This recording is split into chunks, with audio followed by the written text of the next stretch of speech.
Join us as we continue Alfred Wainwright's coast-to-coast walk. Day 4 begins with the climb to Kidsty Pike, the highest point on the route. From there we leave the Lake District behind, following the shores of Haweswater to Shap, before crossing the M6 and continuing through Limestone country to another wild camp on Crosby Ravensworth Fell. Let's go! Morning, Liz. Morning! Have a look at what we're getting today. This is how I like to keep organised. I always say you need a system. And once again, our camp pitch no trace. And this morning we're headed due east, first up over Kidsty Pike, the highest point of the coast to coast route.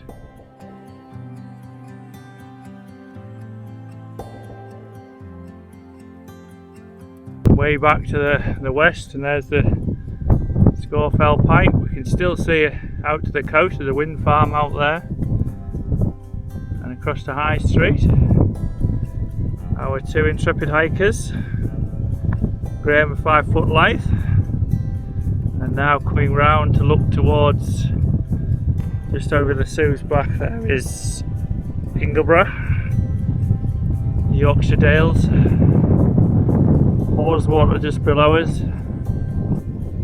and coming further round is Crossfell, Little Dun and Great Dun Fell. Crossfell being the highest point on the Pennine Way, and we're currently stood on the highest point on the coast to coast. Fantastic morning.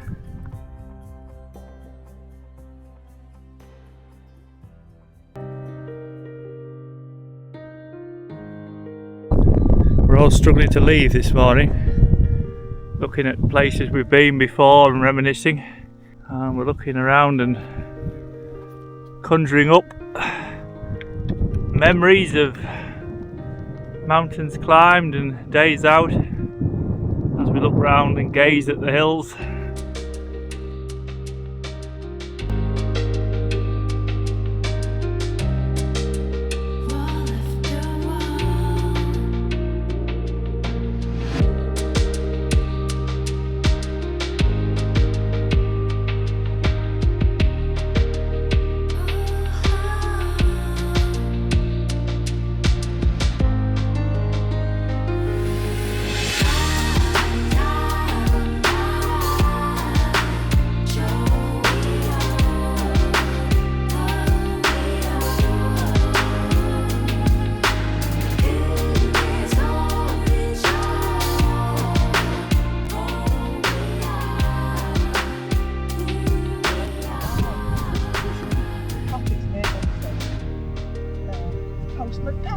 It is, yeah, exactly. That exactly. Yeah.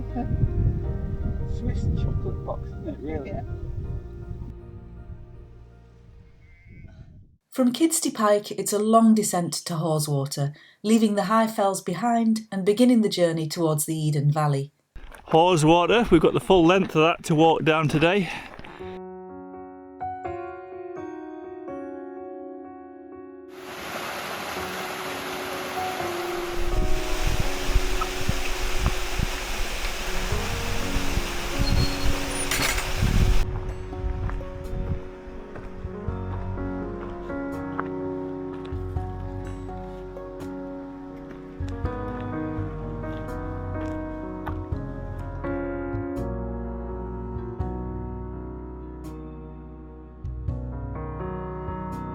The shores of Haweswater.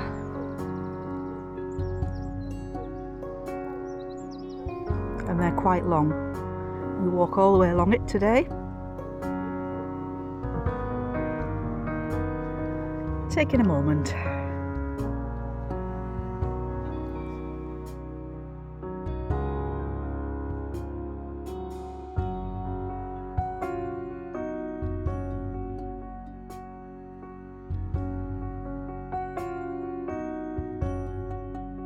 Long way.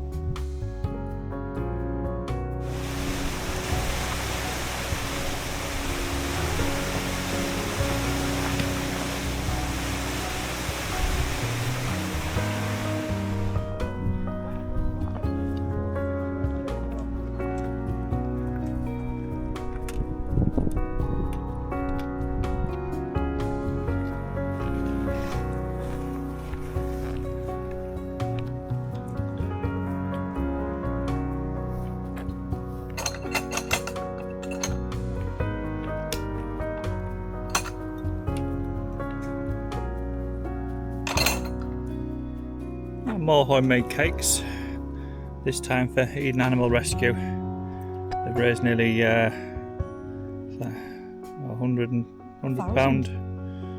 £1,000 in 2025, so yeah, well worth donating. A good cause. Oh yes, you are cute. A friendly resident, a water top-up, a very sociable little dog, and we were soon on our way to Shap. Now through the woods.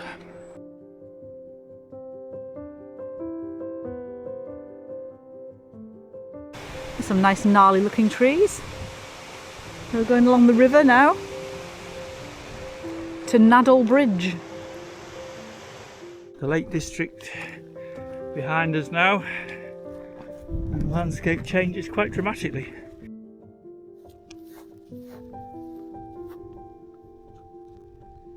Now this is one of the areas I remember the last time we did the coast to coast. This was one of the places that Dave and I got really lost. So since it's been made a national trail, there have been signposts installed, but to be honest, there's not that many of them. You could still go a little bit awry here. There's not many finger posts telling us we're going the right way at this point. Over to the next gate.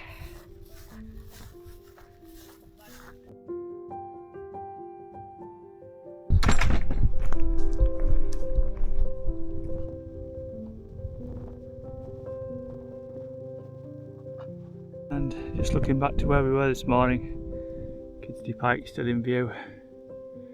As it is now, we're heading for lunch. Shap Abbey. Founded in the 12th century, Shap Abbey is one of England's most atmospheric ruined monasteries.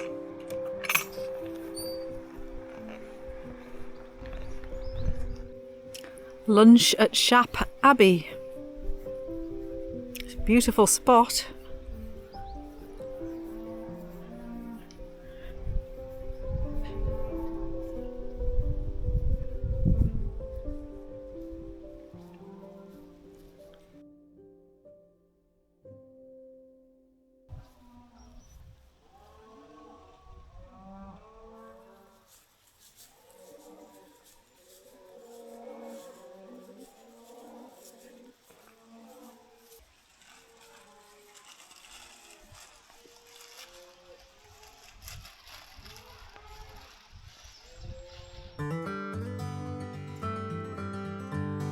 You need to turn left and go over the bridge and then to Shap. And there's the village of Shap ahead.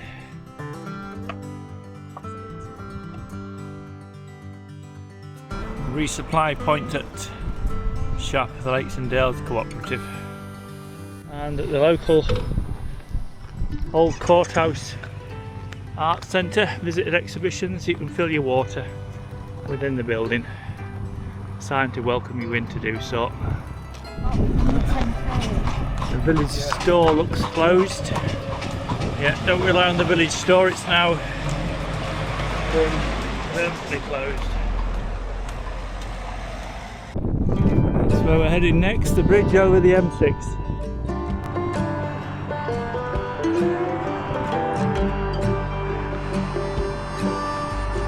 Over the M6 we go.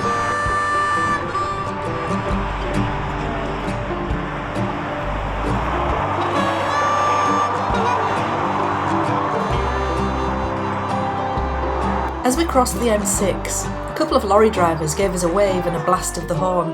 It's only a small thing, but it really made my day. You want to do it again? I just realised we're coast to coast, it's just crossed the road here, and that's the road we were on when we were cycling north on the jog a few weeks ago. Amazing road, it runs parallel or in between the M6, and we were pretty tired that day. Just walking past a quarry, huge lake in it. And for some, it's just a little bit too hot.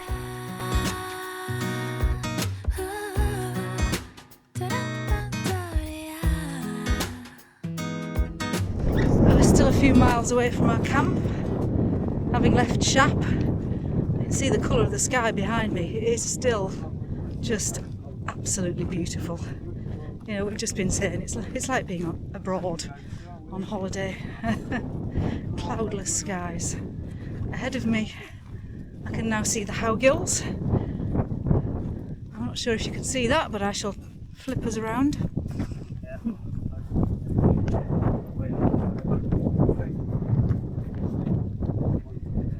So just over their shoulder, those hills in the distance are the Howgills.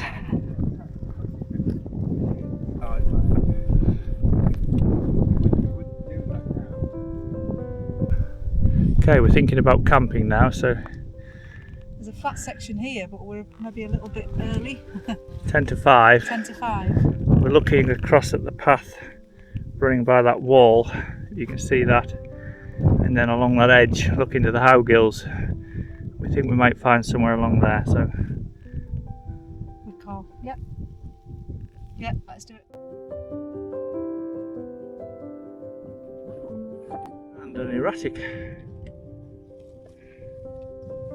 This enormous glacial erratic has for me become one of the memorable landmarks on this section of the coast to coast.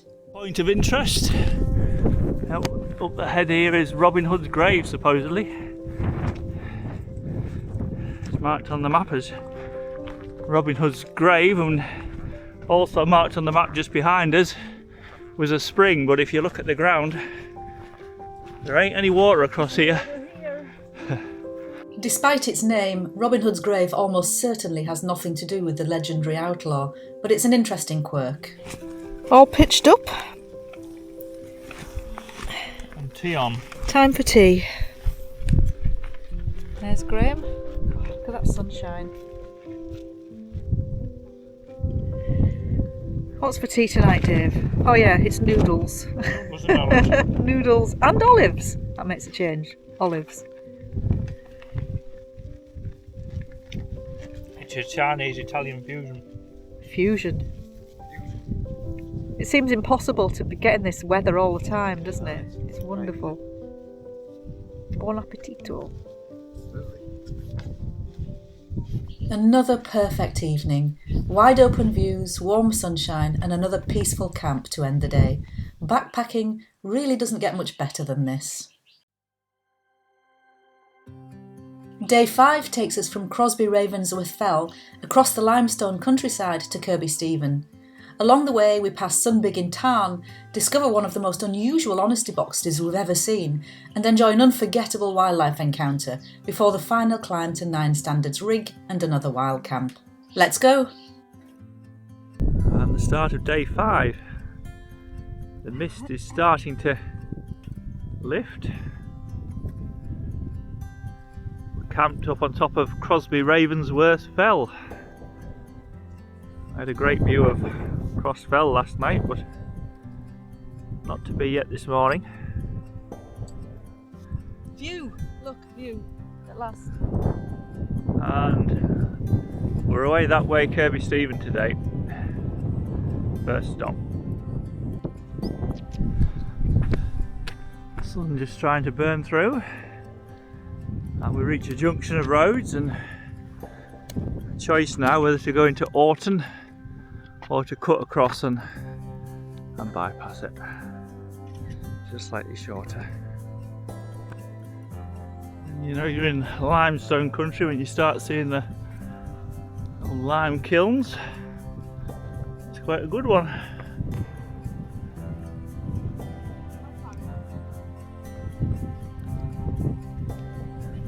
So derobed. Graham a little further down the path brushing his teeth. I'll do the same.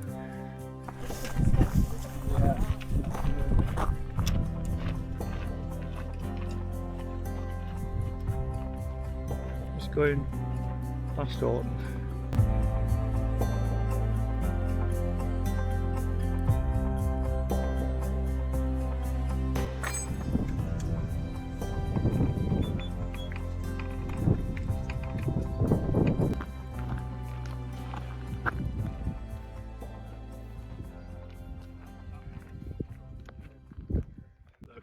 Hello. Hello. That's cute, isn't it? Yeah. one in the background rolling. Huge. Three stooges. And yeah. Oh, we've just had to pass right through the thick of that herd of cows, right on the path. The sun is still coming out. You can see blue sky now. And through the fields.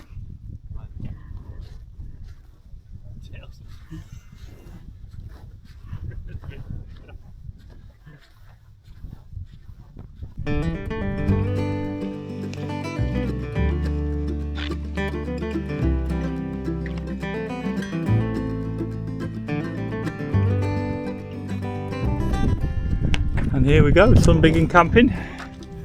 Refreshment stall, drinks, snacks and homemade goodies. Like you, Graham. Look at that. And we found a friend. We found a little friend today. Sunbiggin Farm is another handy overnight stop on the coast to coast, with excellent facilities and a very friendly welcome committee.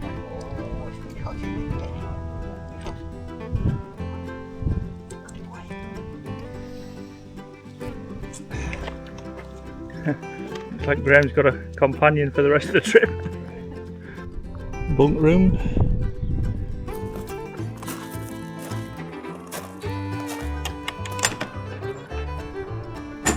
Shower.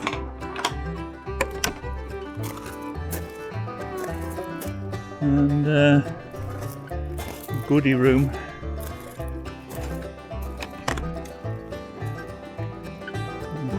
Cold drinks, sandwiches, chocolate bars, milk for hot drinks.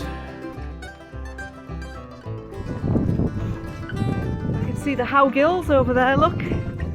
Just clearing and the clouds lifting, isn't it now?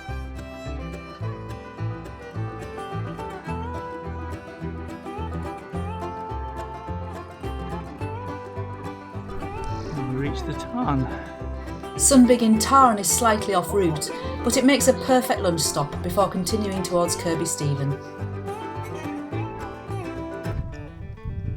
Flapjack from the tuck shop. Ginger spot there, corn pasty. Graham. Highland spring water.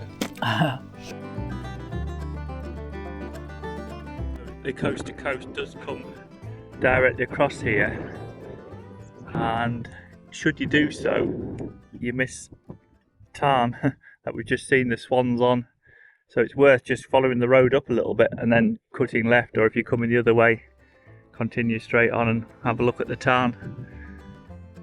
Well worth a visit, don't miss it.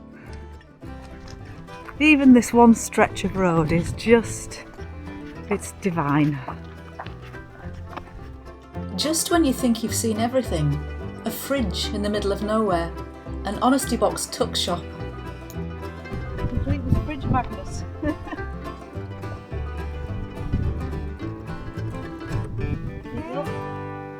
Price list in there. People have been buying, it's changed.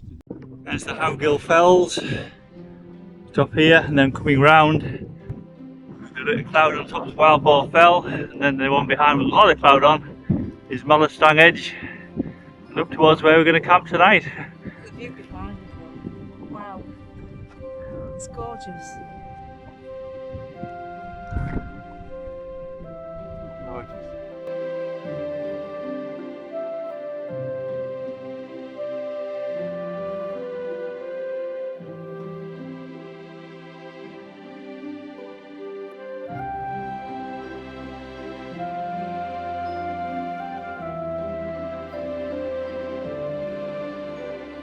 The camping location, just a mile and a half from Smardale Bridge, Ben's Farm camping.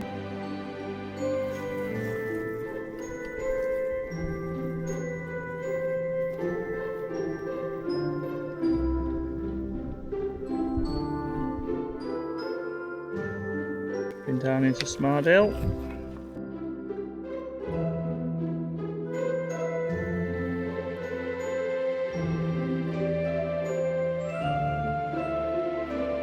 Reached Smardale Bridge.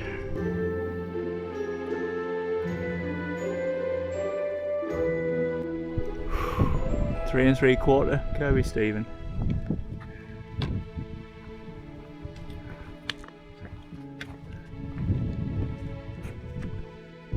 book maintenance time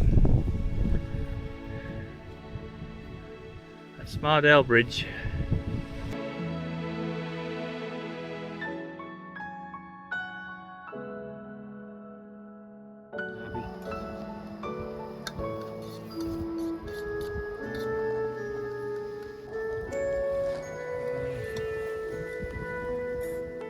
Dreamlike, isn't it, at the moment? That blue sky. Again, we're blessed, aren't we, at the moment? And then came one of those completely unexpected moments that can make backpacking so special.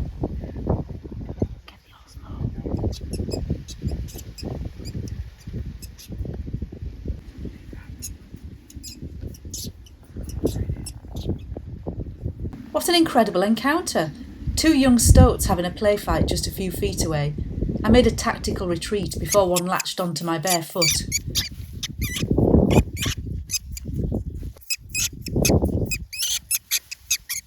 There's Smardale Viaduct. Heading down into Kirkby Stephen, and just coming round, there's Malastang, and a bit further round Wild Boar Fell. And we enter Kirkby Stephen. Time for a resupply.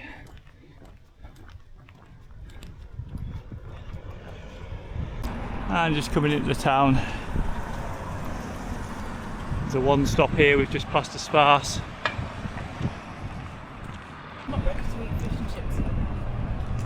With supplies replenished in Kirkby Stephen, there was just one major climb left for the day.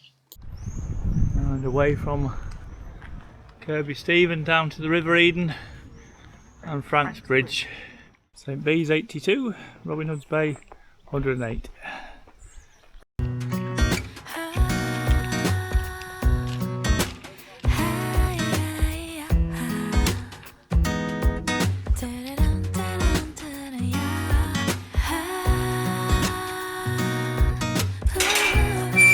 Out onto the Fell, 2 miles to 9 Standards. The path climbs steadily onto the Pennine watershed, with ever-expanding views behind us as 9 Standards Rigg comes into sight. Don't know how I can explain. The summit was a little too windy for comfortable camping, but we found a perfect spot just below it, with spectacular views stretching towards Wild Boar Fell and Cross Fell. Pitch for the night, and just shortly ahead, which we'll go to in the morning, is the 9 Standards up there. Those 3 birds stalking a road. That makes That's cool.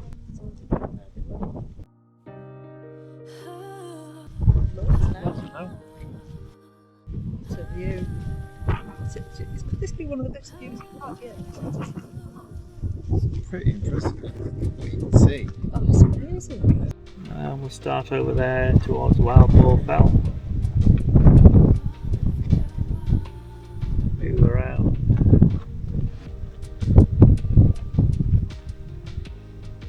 Where we've been today, down to Kirkby Stephen area, can't see it. And then all the way round to Crossfell. Another wonderful couple of days on the coast to coast. Next time we reach Keld, the halfway point of the And journey. we reached the halfway point of the coast to coast. Robin Hood's 95 and St Bees 95. Where we'll begin sharing some of our favourite alternatives to Wainwright's original route. Join us then. Cheerio!